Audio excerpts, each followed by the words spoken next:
Bien, hola, ¿qué tal? Bienvenidos a este video. Hoy vamos a aprender sobre otro ejercicio de movimiento parabólico o tiro parabólico. Tenemos que el caño de una fuente está inclinado 60 grados sobre la horizontal si el agua sale del caño con una velocidad inicial de 10. Pregunta A. ¿Qué dibujo forma el chorro de agua?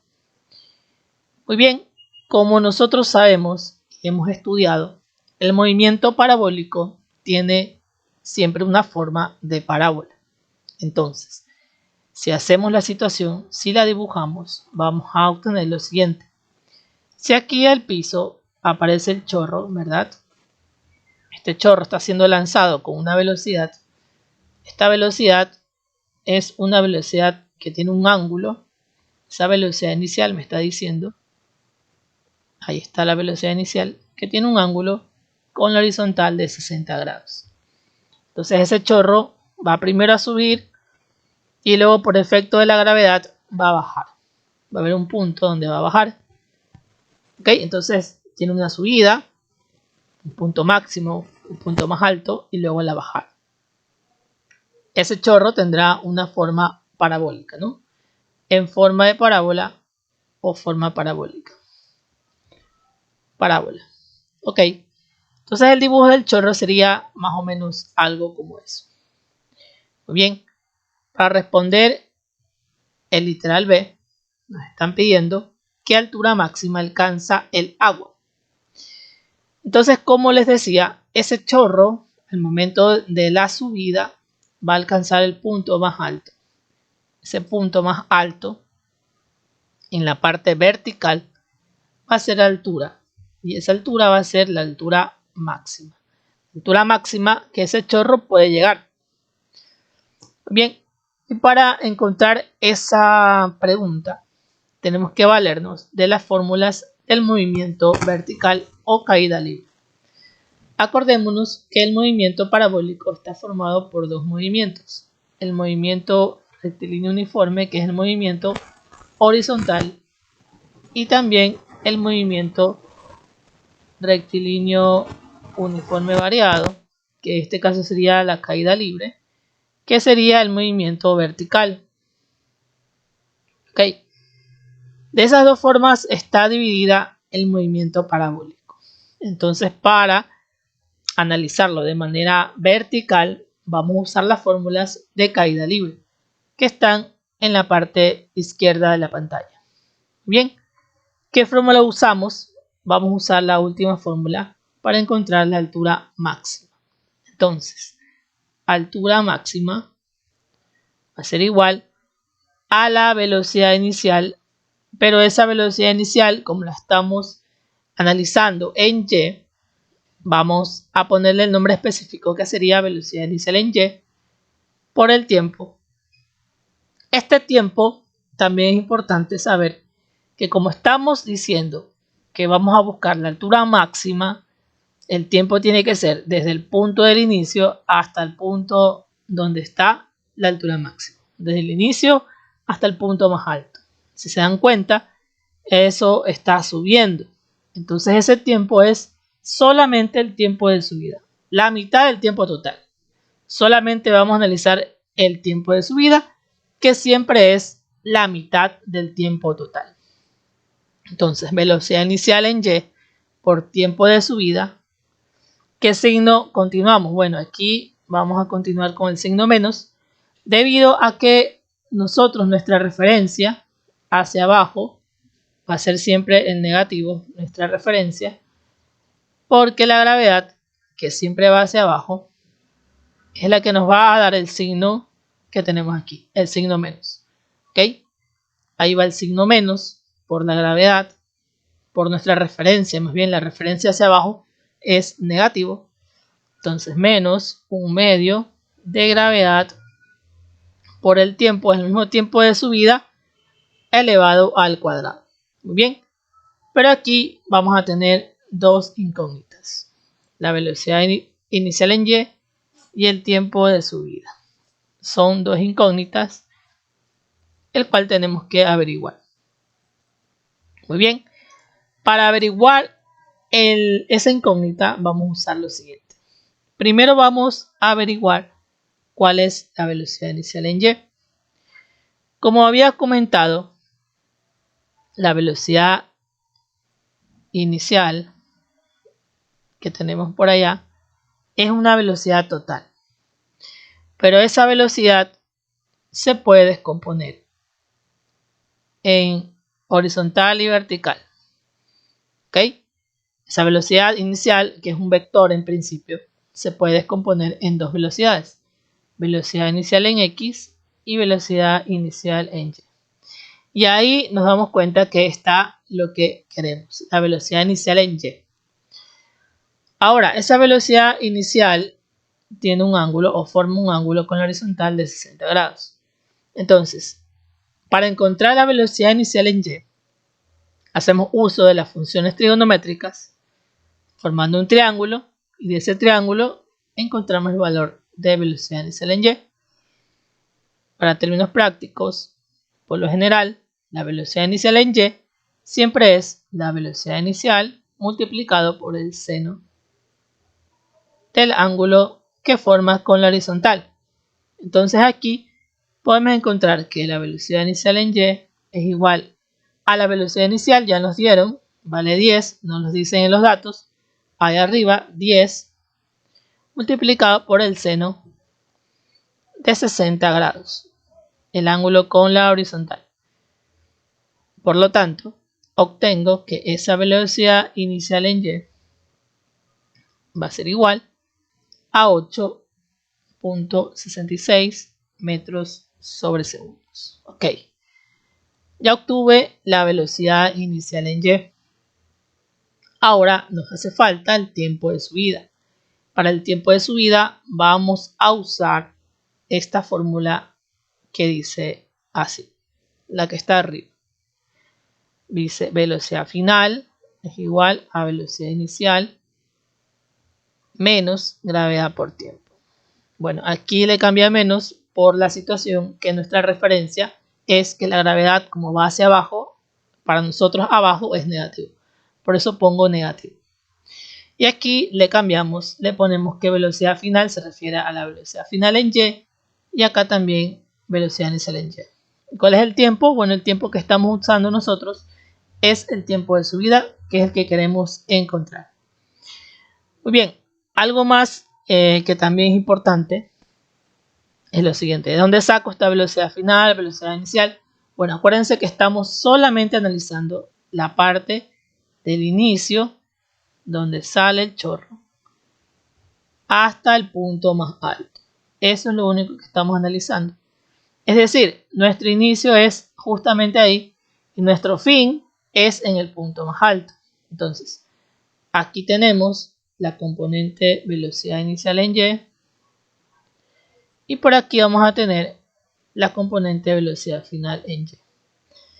Ahora, según la teoría, y también podemos probarlo matemáticamente, es que toda velocidad vertical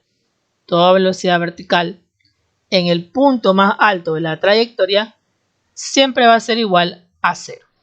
Es decir, esa velocidad final en Y es 0. ¿Ok? Simplemente es 0. Es decir, esa velocidad final en Y es 0. ¿Ok? Entonces la fórmula me queda 0 igual a velocidad inicial en Y, ya sabemos que eso vale 8.66, menos la gravedad vamos a usar 9.81, y eso multiplicado con el tiempo de subida. ¿Ok? Nos queda despejado esta ecuación, nos va a quedar que el tiempo de subida es igual a 8.66 dividido entre 9.81. ¿Ok? Por lo tanto, el tiempo de subida va a ser igual a 0.88 segundos. Muy bien, ahí está. era lo que queríamos. Tenemos ahora sí, ya tenemos la velocidad inicial en y, tenemos la velocidad inicial en y, tenemos el tiempo de subida. Ahora sí podemos usar la fórmula de la altura máxima, que es la que nosotros en principio hemos querido. ¿Ok? La altura máxima ya está arriba de la fórmula, vamos a reemplazar directamente. Entonces la altura máxima es igual a velocidad inicial en y, sabemos que vale 8,66, multiplicado por el tiempo de subida, ya sabemos que es 0,88, menos un medio que multiplica la gravedad, 9,81, y todo esto multiplicado por nuevamente el tiempo de subida, que es 0,88 elevado al cuadrado, según la fórmula. ¿Ok? Y ahí vamos a reemplazar, calculamos todo esto en la calculadora y nos da como resultado la altura máxima. La altura máxima es de 3,82. 3,82 metros. Ahí está. Perfecto. Esa es la altura máxima, el literal B. Muy bien. Para el literal C. Para el literal C me piden a qué distancia del caño hay que colocar el sumidero. ¿Se acuerdan que el chorro parte desde un inicio, hace su forma parabólica y luego cae, ¿no? Justo ahí donde cae, ahí es donde va a estar el sumidero, que es una especie de orificio donde cae el agua, donde cae el chorro. Ahí está el sumidero. Lo que nos están pidiendo es cuál es la distancia desde el inicio hasta el sumidero. Entonces esa distancia es justamente el desplazamiento o la distancia. ¿Y eso qué movimiento es? Pues es el movimiento horizontal, que sería el movimiento rectilíneo uniforme. Es decir, vamos a usar aquí las fórmulas del movimiento rectilíneo uniforme para ayudarnos un poco. Movimiento rectilíneo uniforme, sabemos lo siguiente: velocidad y tiempo. Vamos a ayudarnos de esto. ¿Ok? Entonces, listo. Usamos la fórmula de desplazamiento. La fórmula de desplazamiento es igual a velocidad por tiempo. Pero como estamos hablando con nombre y apellido, desplazamiento sería velocidad inicial en X por el tiempo. Y ese tiempo, acuérdense, antes estábamos hablando del tiempo de subida, porque era el tiempo cuando subió. Pero ahora queremos todo el recorrido del chorro, es decir, del inicio al fin. Entonces ya no solamente es la subida, sino que también es la subida y la bajada. Entonces, el tiempo de subida habíamos dicho que es 0,88. Entonces, el tiempo de subida es igual al tiempo de bajada. Es decir, el tiempo que tarda en bajar también va a ser 0,88. Y el tiempo total, que sería el tiempo que vamos a usar en esta fórmula, sería nada más la suma del tiempo de subida con el tiempo de bajada. O en otras palabras, el tiempo total es igual a 2 veces el tiempo de subida. El tiempo total es 2 por 0,88. Eso me da igual a un valor. De 1,76. ¿Ok? Segundos. Ese es el tiempo total que tarda en subir y bajar. Muy bien, reemplazando todo esto en la fórmula me da velocidad inicial en X. Bien, también tenemos que sacar la velocidad inicial en X. ¿Cómo la sacamos? Nos acordamos que esta velocidad es una componente. Por lo tanto, usando las fórmulas trigonométricas del triángulo de acá arriba, ¿se acuerdan? Aquí estaba nuestras componentes. Sacando toda esta cuestión de las funciones trigonométricas, que es muy sencilla, vamos a obtener que la velocidad inicial en X, siempre que tengamos el ángulo con respecto a la horizontal, va a ser igual a la velocidad inicial por el coseno del ángulo. Entonces velocidad inicial en X va a ser igual a 10. Ya sabíamos que velocidad inicial es 10 por el coseno de 60 grados. Entonces la velocidad inicial en X me va a dar un valor. Ese valor es de 5 metros sobre segundo. 5 metros sobre segundos. Esa es la velocidad inicial en X. Reemplazando en desplazamiento me queda 5 multiplicado por el tiempo total, que es 1.76.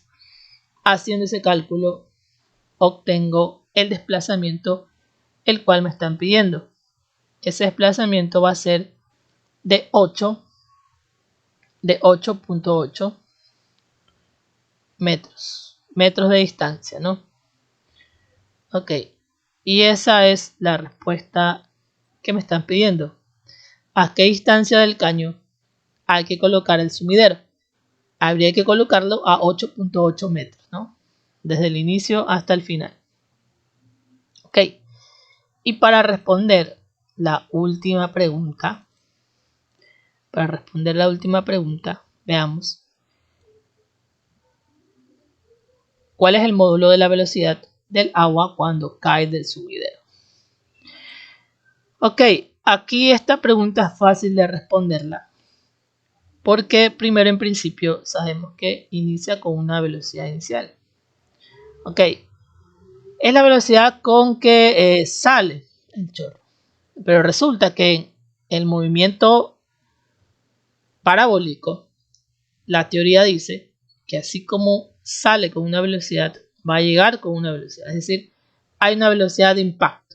Ahí en el sumidero hay una velocidad de impacto. Esa velocidad de impacto es la velocidad final. Y resulta que esas dos velocidades son las mismas en magnitud, en módulo, porque la dirección es diferente. Pero esas dos velocidades, velocidad inicial, el módulo de la velocidad inicial es igual al módulo de la velocidad final. Es decir, en otras palabras, la velocidad inicial sabíamos que era 10, la velocidad final también va a ser 10. Entonces la última pregunta dice, ¿cuál es el módulo de la velocidad del agua cuando ésta cae? El sumidero significa que cae, es decir, la velocidad final. ¿Cuál es el módulo? El módulo sería 10. Lo mismo que la velocidad inicial es igual a la velocidad final. Y así hemos respondido las 4 preguntas para este ejercicio.